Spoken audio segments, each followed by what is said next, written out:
Hi, good afternoon everyone. Good afternoon Russell Group students at Long Road. I'm delighted to say that we've got Stephen Gray with us from Warwick University today, who is going to talk to us about yet another Russell Group University. I'm going to pass you straight over to Stephen, who's going to obviously tell you about Warwick and then other things as well. So here we go.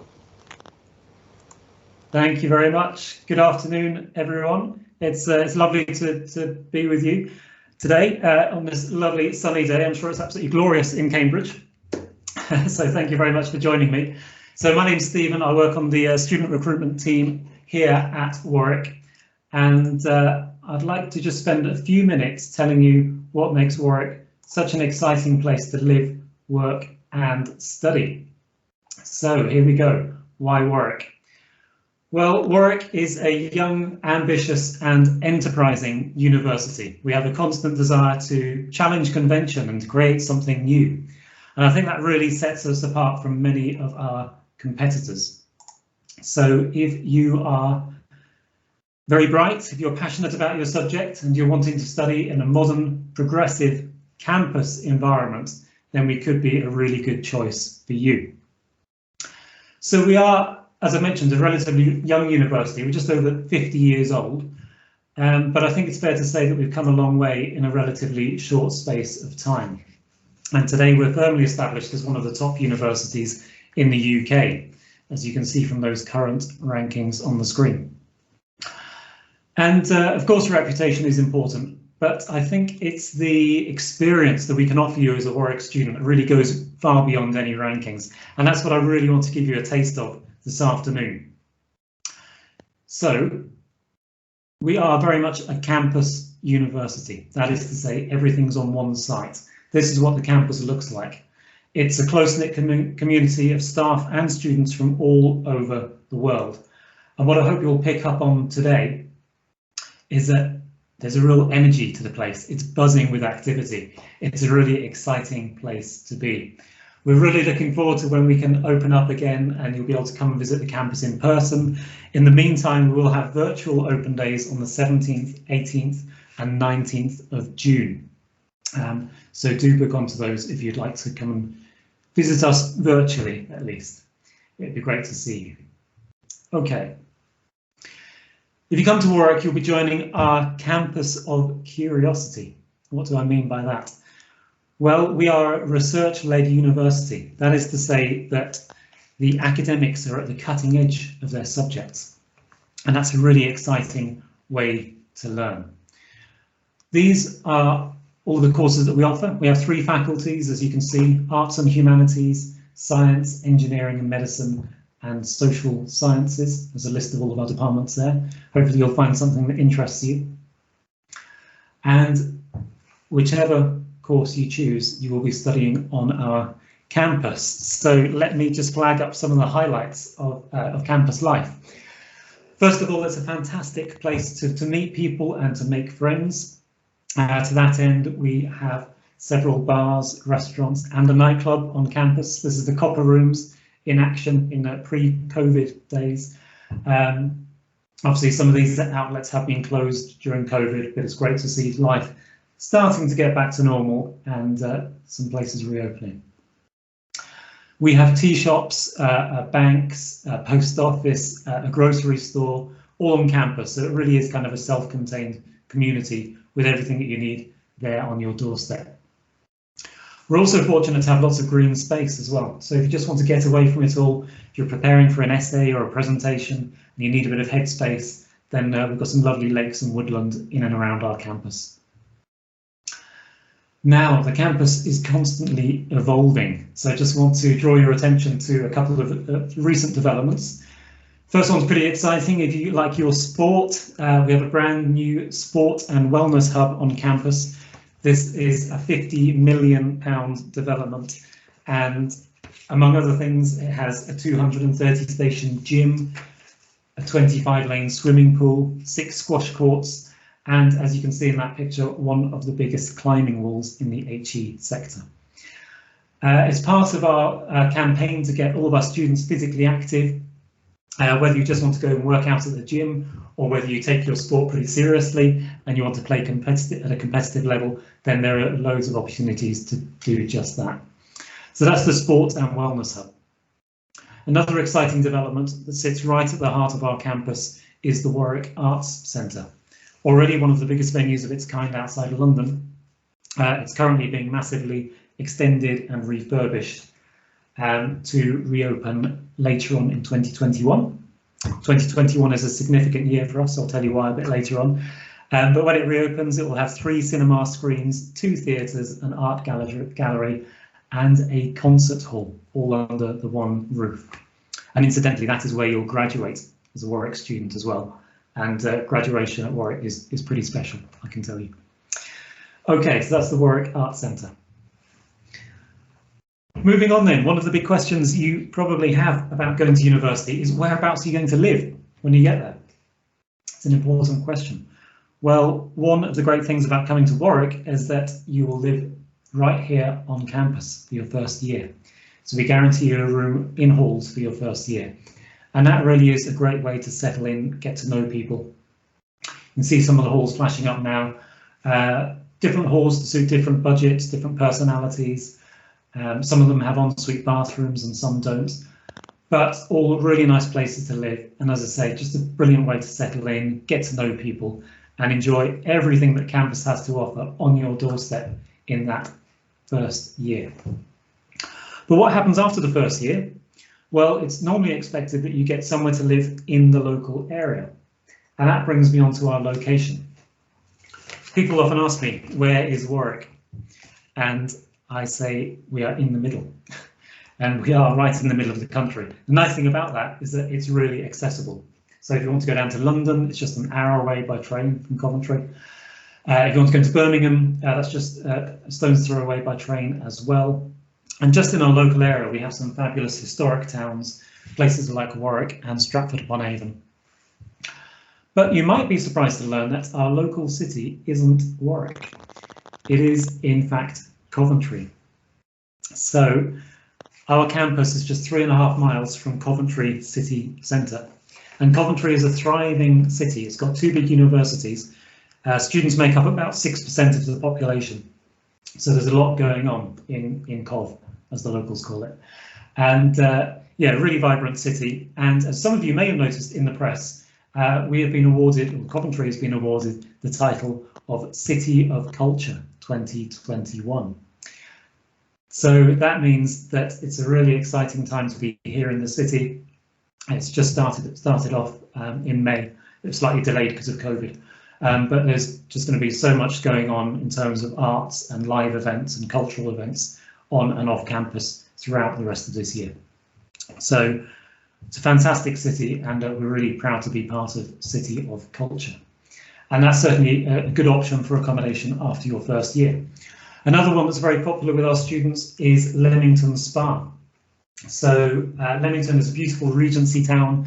It's full of boutique shops, bars, restaurants, very student friendly, and home to a very large community of Warwick students. Whether you're living on or off campus, probably the heart of your social life will be our Students' Union. Students' Union runs a lot of the bars and the entertainments on campus, but also, importantly, it runs all of the clubs and societies. Just so many things you can get involved with outside of the classroom at Warwick. And I guess 3 good reasons to do that, to get involved in clubs and societies. Number 1, it's a really good way to meet people and make new friends. Number 2, you can try something completely new, maybe something completely different you've never done before. And number 3, when you finish your time at Warwick, you will be looking for a job. And yes, employers will want to see that you've got a good degree from a good university. Of course, you're going to have that. But they'll also want to see that you're somebody who's kind of immersed themselves in student life and done some interesting things during their time there. And I think that's why Warwick students are so very highly sought after by UK employers. We're consistently one of the most highly targeted universities by the top 100 UK employers. And as you can see, our reputation with employers extends throughout the world. So a Warwick degree should stand you in very good stead. Good, okay, feel free to ask me any questions about Warwick a bit later on, but I have been asked to say a little bit about the Russell Group in general as well, and maybe a little bit about applying as well. So let's crack on with that. First of all, who are the Russell Group? Well, we are a group of 24 leading UK universities. We work together to meet global challenges and to make a social, economic and cultural impact through our research. And we have world-class teaching, which is informed by that cutting-edge research. Why would you choose a Russell Group university? Well, firstly, as I just mentioned, because of that teaching and research excellence. And as I mentioned a bit earlier on, you'll be taught by academics who are really at the cutting edge of their subjects. That, combined with some excellent teaching facilities, means that you will have great graduate prospects. Okay, UK employers are very keen on Russell Group graduates. Which universities make up the Russell Group? Well, as I mentioned, there are 24 in all, and as you can see, they're really spread around the country, big geographic spread, and also a huge variety in terms of kind of new and old, ranging from Oxford, which is nearly 1,000 years old, to Warwick, which is just over 50 years old. So a really sort of diverse collection of universities, sort of different sort of campus and city environments as well. So how are you going to decide, especially in the current pandemic environment? And we do appreciate it's very difficult when you can't actually go and see these universities in person. So when it comes to your Ucas application, you'll have 5 university choices. So a good thing to do, there are various things you can do. Ucas website is obviously a very good place to start. Use their course search facility to start narrowing down the universities that you're interested in. Go on university websites, try and get hold of prospectuses. Some of you may have been to virtual exhibitions already. If not, then look out for some of those. Virtual open days as well. As I mentioned, we've got some coming up at Warwick in mid-June. And just keep an eye out for any opportunities as they come up. I'm sure your career service perhaps has a newsletter they send around to you with upcoming opportunities.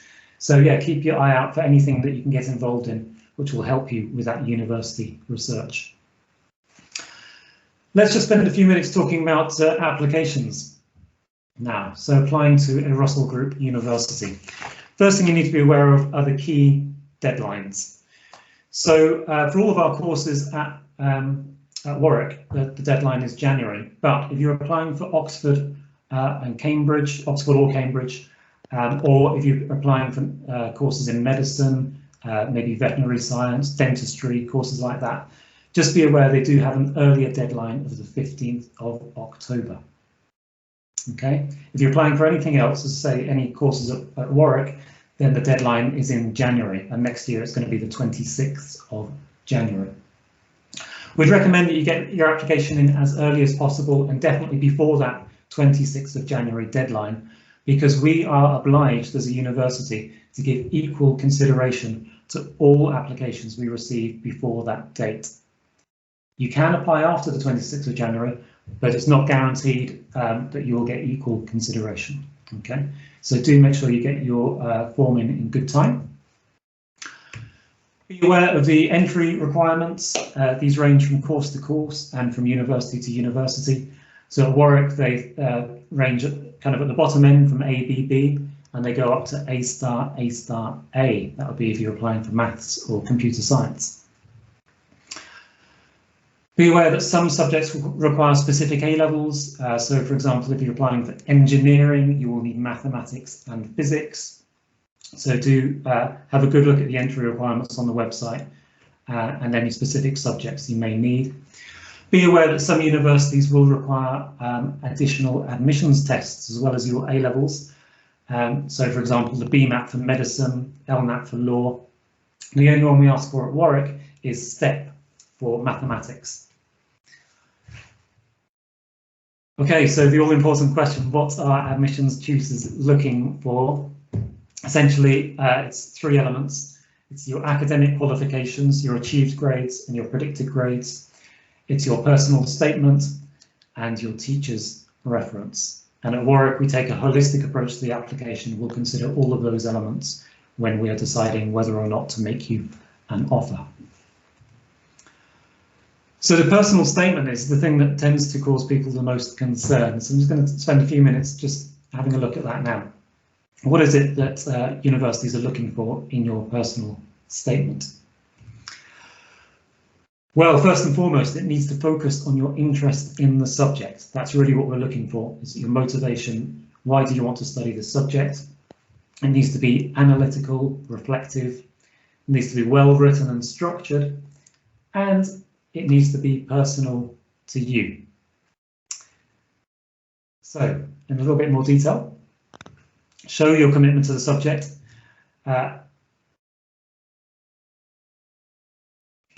So what interests you about the subject? And you can go into a bit of detail about that.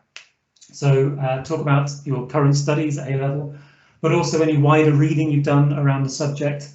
That's really important. Show that you've kind of engaged with it in and out of the classroom. If you've done any work experience, yeah, by all means mention that, but we do appreciate it's very difficult to find work experience at the moment in this COVID world. So it's absolutely not essential. To be honest, at Warwick, we're more interested in other ways you engage with the subject. Work experience, don't get too hung up on that. Any other subject related activities, maybe perhaps if you're applying for drama or theatre studies, perhaps you've been in some school productions, that kind of thing. But don't just tell us what you've done, tell us what you've got out of it. You know, we talk about critical evaluation, organise your ideas, make an argument, try to reflect on your experiences. Yeah, show us, don't just tell us. So a few examples you can use if you sort of want to expand on your interest in your subject. Books is an obvious one. If you've done some reading around the subject, you might want to mention academic blogs, podcasts, maybe some online courses, any journals you've read, all kinds of ideas up on the screen now. You might want to draw ideas from any of that to sort of expand on your interest in your chosen subject. Let's just come back to that idea of critical evaluation that I mentioned earlier. What do we mean by that? Well, let's just take these two examples. So this person says, I regularly read The Economist and have explored various other works such as Freakonomics and Thinking Fast and Slow. Okay, great. So you've read these books. That's one thing, but perhaps this is better. Wanting to better understand ... I decided to read Thinking Fast and Slow. It challenged my presumption that ... So this person is not just saying that they've read these texts, but saying what they've got out of it, how it's enhanced their understanding of the subject, drawing out an argument from what they've read. That's what we want to see. And that's critical evaluation. Really important. Okay, just a few tips now what to avoid. This is important as well. Don't just give us lists. Okay, we want to see well structured prose on your personal statement, and try not to cram in too many things. It's much better just to focus on one or two things you've done or you've read and sort of draw out your arguments from those, rather than just having a huge list of loads of things that you've done. Try to avoid humour. You don't know who's going to be reading your personal statement. They might not share your sense of humour. Try to avoid too much discussion of things that aren't really on topic. So try to keep it as focused as you can.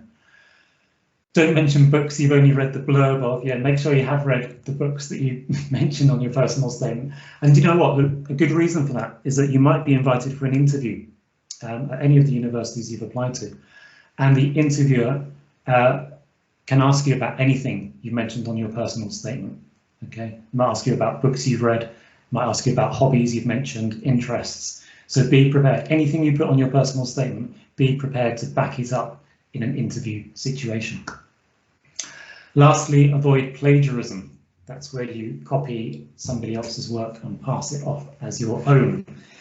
Ucas have plagiarism detection software, and they'll run your application through copycat, as they call it. And if they do suspect you of plagiarising, they'll report it to the universities that you're applying to. So don't do that. Just want to wind up now with a few common myths. Let's do some myth busting. First one is admissions tutors don't read personal statements or references I can assure you that they do. I work very closely with the admissions team at Warwick, and I know some of the admissions tutors personally. They do read the personal statements, particularly for our more competitive courses. It can really make the difference because we receive so many applications from people with the same predicted grades. That's when they will really look at the granular detail of your personal statement to choose between candidates. The sooner I get my application in, the more likely I will be to get an offer. That's not strictly true because, as I mentioned earlier, we have to give equal consideration to all applications we receive before the January deadline. And lastly, if I don't put Warwick first on my list, then they will reject me. That's not true. We actually don't see the other universities on the form. They get blanked out by Ucas. So we'll only see Warwick on your form. So yes, don't believe any of those myths. Very briefly then, what happens after you've sent your offer off? Well, sent your application off, you'll start getting some offers back. It might be an unconditional offer. We don't make unconditional offers at Warwick unless you've already received your exam results. Some universities will make you an unconditional offer to try and entice you to come to the university. That's not a practice that it's not something we practice at Warwick. So if you apply to Warwick, it's far more likely you will get a conditional offer, i.e. you can come to Warwick if you get 3 Bs, 2 As and a B, whatever the conditions are. The third response you might get is unsuccessful. Okay, so you wait until you've received all of your offers back from the universities, and then it's your chance to make a decision. You get to choose 2 universities. Number 1 is your firm choice. That's your favourite university, the one you absolutely want to go to. But you're also allowed an insurance choice. That's kind of a fallback option, if you like. So if you don't make the grades to get into your first choice, hopefully you'll still make the grades to get into your insurance. Okay, that's it from me for the moment. If you want to find out more, I'll put a couple of web links up there. If you want to explore Warwick's courses, if you want to find out a bit more about how to apply, or if you want to come to our virtual open days, as I mentioned, on the 17th, 18th and 19th of June. Stephen, excellent. Thank you so much for that. Am I getting feedback? You okay with that feedback? Is that sounding shaky? Can you hear me? I can, yep. Okay, it sounds like I've got a double feedback, so apologies if that's the case. Thank you very much. You covered absolutely everything we needed there. And actually, as I said before, with some of the questions I've been given in advance, you've answered those. So just sort of checking on that. You said everybody gets accommodation first year. Is that on campus, Stephen, did you say? It is, yeah. We're very much, as I mentioned, we're very much a campus-based university, so you will be guaranteed a room on campus for your first year, which is, as I said, just a great way to sort of settle in, get to know people. Everyone's in the same boat when you arrive, so it's a really nice way to sort of make friends and get out and enjoy everything that campus has to offer. That's fantastic. It was brilliant. Another question here from students that weren't able to make it today because they're in their sort of assessment, so sorry about that, Stephen. But one of them was asking about gap years. I'm not sure if you mentioned that if a student has a gap year, so we finish our college this year, our students, and they want a gap year, does that go against them with Russell Groups, with Warwick in particular, or are you okay about that? Yeah, that's a great question. No, we are very happy for you to take a gap year. If you're going to do something exciting or productive or interesting with it, then you might want to mention that briefly on your personal statement. Perhaps you're going travelling or you're going to get some work experience or, that sort of thing. So yeah, generally speaking, we are very happy with it. I think most Russell Group universities are. The one small caveat for Warwick, I believe, if you're applying for mathematics, they do like you to sort of keep your head in the math space, maybe do some practice papers during your year out. So it is worth asking that question to each of the universities that you're applying to. But I think generally speaking, they'll say yes, that they're very happy for you to take a gap year.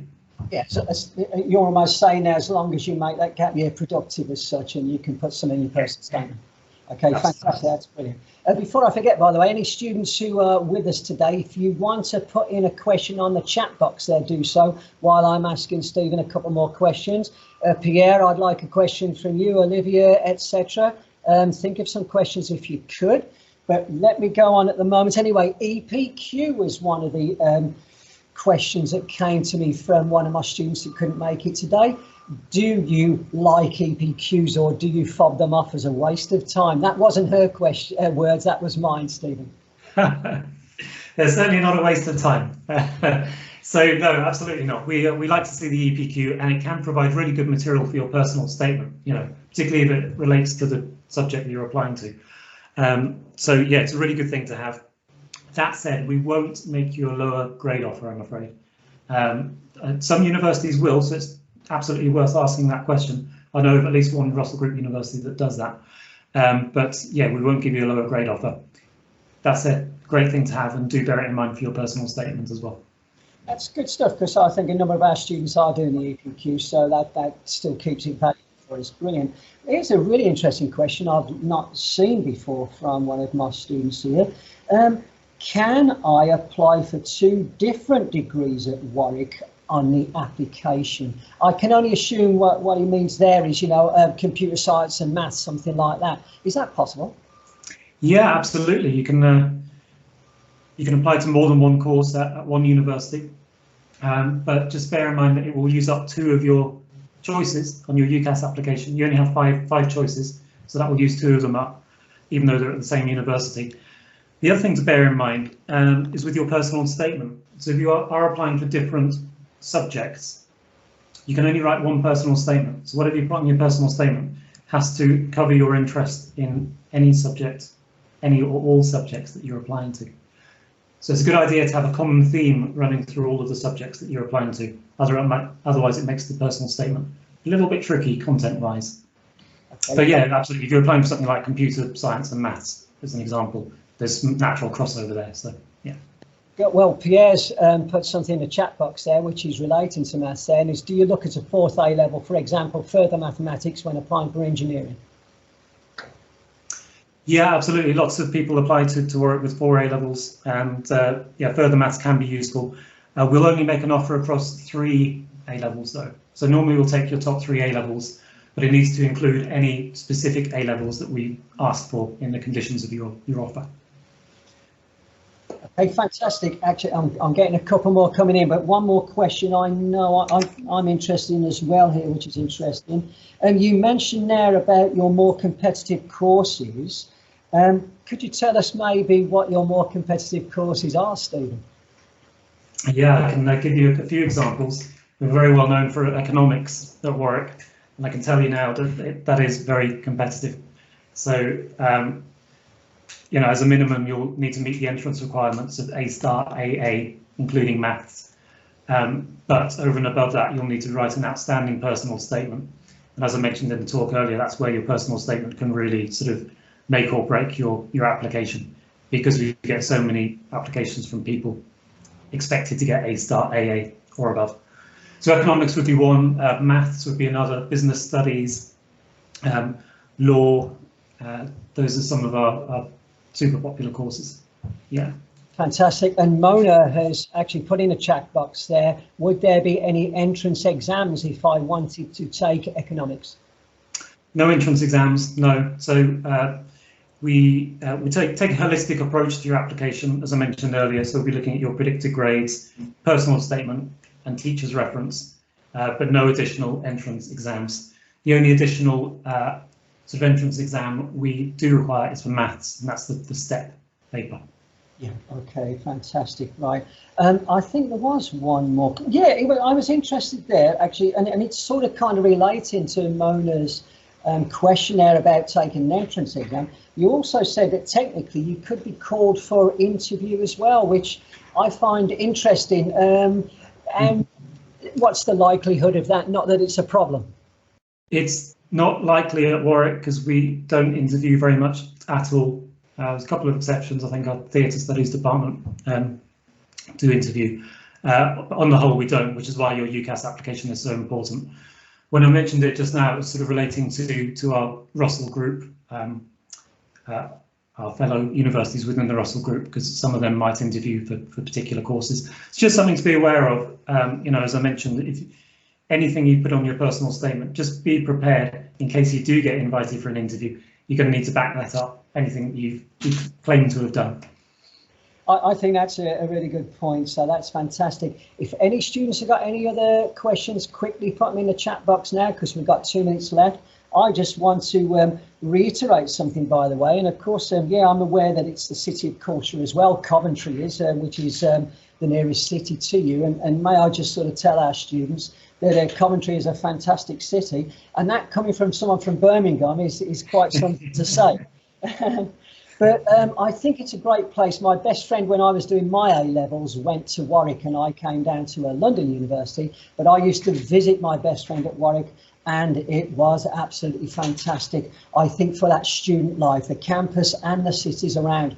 He actually, I noticed you put Lemmington Spa in there, your introduction there, saying it's about a 20-minute bus ride away. And it was, and that's where he, in his year 2 and year 3, lived.